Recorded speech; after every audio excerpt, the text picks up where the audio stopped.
बेटा, जो सुख जीते जी ना मिला वो शायद मरने के बाद मिले, क्योंकि पति के राज में सुख और बेटे के राज में दुख कुछ माओ का नसीब बन जाता है। तुम मेरी चिंता मत करो, और हाँ, मेरी वजह से कभी भी अपने भाइयों से रिश्ते खराब मत करना। पता चला मेरे जाने के बाद तुम्हारा रिश्ता मायके से ना टूट जाए।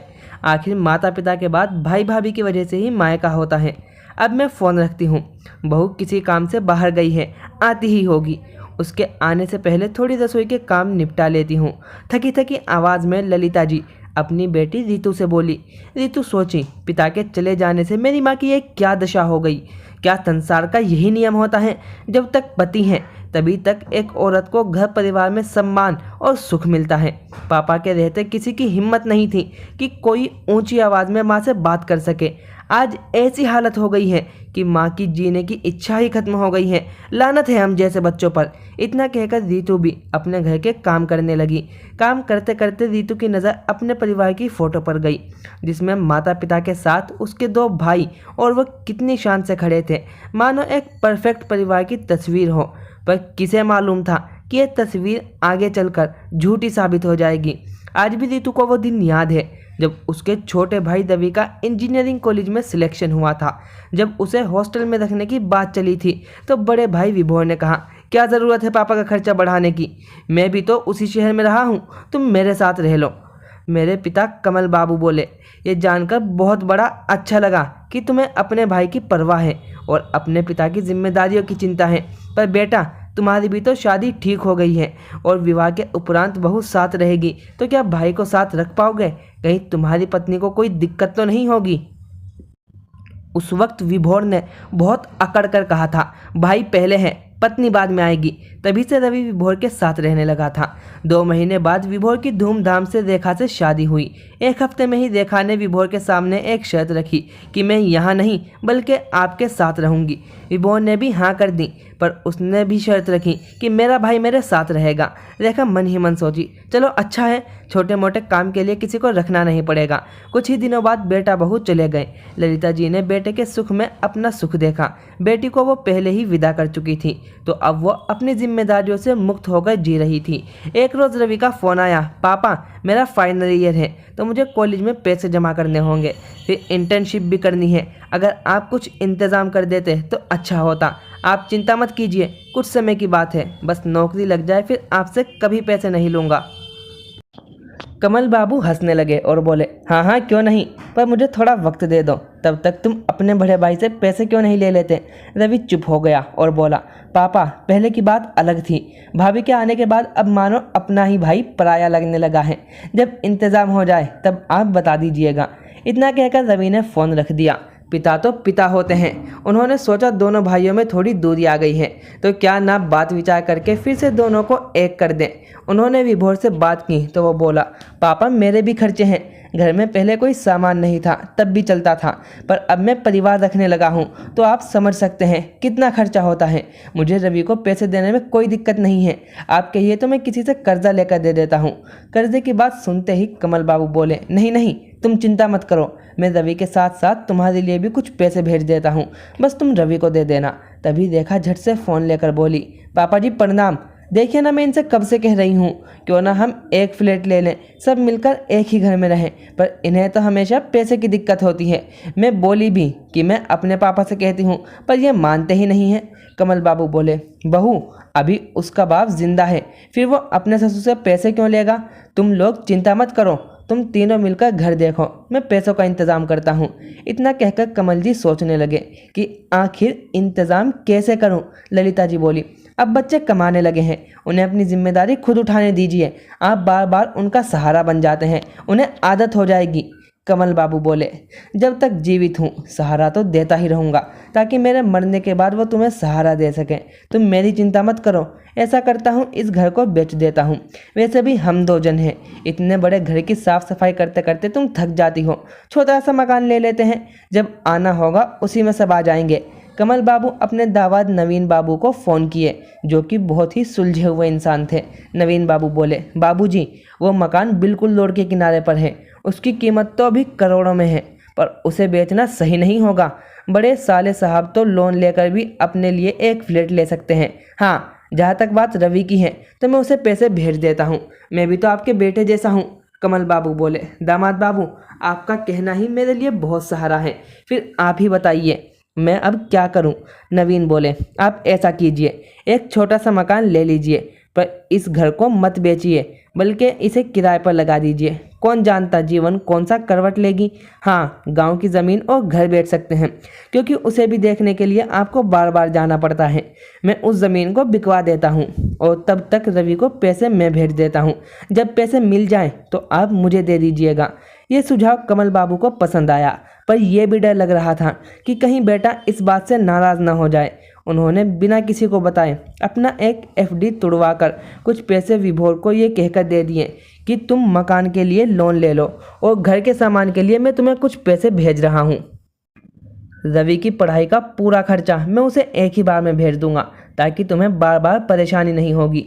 विभोर सोचा, कुछ नहीं होने से इतना भी अच्छा है। रेखा ठहरी चालाक। वो पति से बोली, हो ना हो आपके बाबूजी को यह सलाह किसी और ने दी है, वरना उनका दिमाग इतना नहीं सोचता है। रेखा के माता पिता भी उसी शहर में रहते थे। रेखा ने अपनी माँ कमला जी को सारी बात बताई। कमला जी बोली, चिंता मत करो, मैं पता लगा कर बताती हूँ। फिर थोड़े दिन बाद कमला जी ने बेटी को फ़ोन किया और सारी कहानी बताई। रेखा का पारा तो मानो सर पर चढ़ा था। आए दिन वो रवि को किसी न किसी तरह से परेशान करना शुरू की। कभी नाश्ता नहीं बनाती तो कभी उसके धुले हुए कपड़ों को पानी में डाल देती थी। जब एक दिन रवि ने कुछ कहा तो रेखा बोली, इतनी ही दिक्कत है तो जाकर हॉस्टल में रह लो या फिर अपने रहने का इंतजाम कहीं और कर लो। बात बढ़ती चली गई और ये सारी खबर कमल बाबू तक पहुंच गई। इधर एक रोज़ कमला जी ने ललिता जी को फ़ोन किया और खूब खरी खोटी सुनाई कि अपने सारे पैसे अपने बेटी दामाद और छोटे बेटे के लिए बचा रही है। कल को बड़ा बेटा ही आपको मुखागिन देगा, इस बात को याद रखिएगा। जब किसी घर में किसी तीसरे का हस्तक्षेप होने लगे तो समझ लो कि दरारें बढ़ने लगी हैं। परिवार की दूरी को कम करने के लिए कमल बाबू ने अपना पुराना मकान बेचकर उस पैसे से बेंगलुरु में एक घर खरीदा और बेटे को रहने के लिए दिया। पर यह कोई नहीं जानता था कि वो घर उनकी पत्नी के नाम से है, जिसकी जानकारी बस उन्हें और नवीन बाबू को थी। इधर रेखा घर पाकर बहुत खुश थी, परंतु ये दर्द कमल बाबू बर्दाश्त न कर सके और एक रात सोते सोते दुनिया से चले गए। बेचारी ललिता जी बिना पति के मानो कटी पतंग जैसी हो गई थी। कुछ महीने बेटी के पास जाकर रही, पर उन्हें वहाँ रहना गवारा नहीं लगा, क्योंकि बेटी के आस पड़ोस वाले कहते जिसके घर में दो दो बेटे रहेंगे वो बेटी के घर पर आकर रहेगी। फिर ललिता जी अपने बेटे के पास चली गई, यही सोचकर कि बेटे तो अपने हैं, अधिकार से रहूंगी। दो बेटे की माँ खुद को महारानी समझती होगी, पर ललिता जी की कहानी तो बिल्कुल विपरीत निकली। कुछ दिन बहू के हाथ का खाना खाई, फिर तो मानो बहू ने सारी जिम्मेदारी ललिता जी पर छोड़ दी। खुद का उसने बुटीक खोला और घर ललिता जी संभालती। बेटे के आंख में शर्म तो छोड़ो, पानी तक नहीं था। वो अपनी माँ की तकलीफ देखना तक नहीं था। रवि सुबह जाता रात में आता, पर जब भी समय मिलता अपनी माँ का हाथ बटाता था। इधर कमला जी भी अपनी बेटी के पास आ गई। रेखा बोली, मम्मी जी मेरी माँ आई है तो आप देवर जी के कमरे में रह लीजिए, क्योंकि मैं अपनी माँ को उनके साथ तो नहीं रख सकती। ललिता जी बोली, बहू वो कमरा तो बहुत छोटा है और उसमें तो बहुत छोटा सा बिस्तर लगा है, फिर मैं कैसे रहूँगी। रेखा बोली, ठीक है, फिर रसोई में भी पंखा लगा है, वहाँ सो जाइए, क्योंकि तीसरे कमरे में मेरे बुटीक का सामान रहता है। जब ये बात रवि ने सुनी वो बोला, माँ आप ऊपर सो जाना, मेरा क्या है, मैं तो बस रात में सोने के लिए घर में आता हूँ, मैं नीचे सो जाऊँगा, पर आप नीचे नहीं सोएंगी। कमला जी के आने से ललिता जी को चार बात सुननी पड़ती थी। अपने ही बेटे के घर में मानो पराई हो गई थी। एक रोज़ कमला जी खाना खा ली।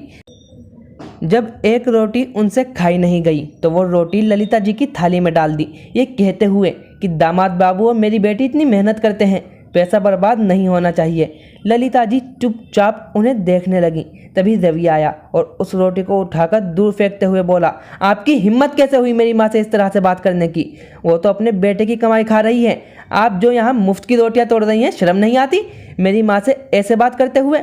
कमला जी ने ड्रामा शुरू किया और रेखा को आवाज़ लगाई, हे भगवान रेखा, तुम्हारे घर में मुझे ये सब सुनना पड़ेगा, मैंने तो कभी सोचा भी नहीं था।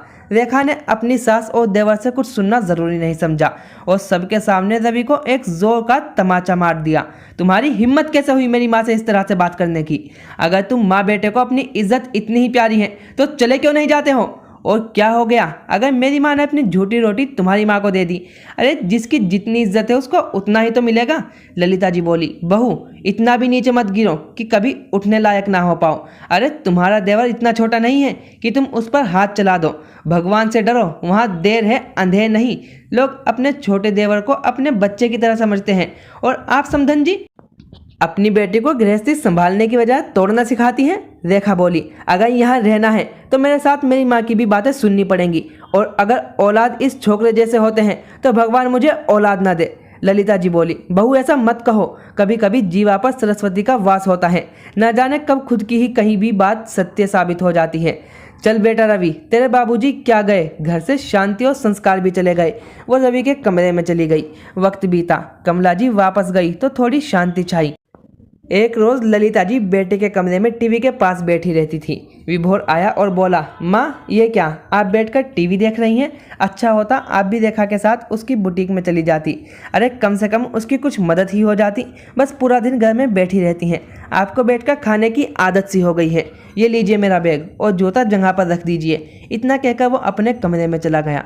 कुछ देर बाद माँ बेटे के लिए चाय बनाकर दी और मुस्कुराकर बोली, बेटा घर के भी बहुत सारे काम हो जाते हैं, उसके बाद में वहाँ जाकर बहू की क्या ही मदद करती। बेटा बोला, माँ ये बहानेबाजी बंद करो।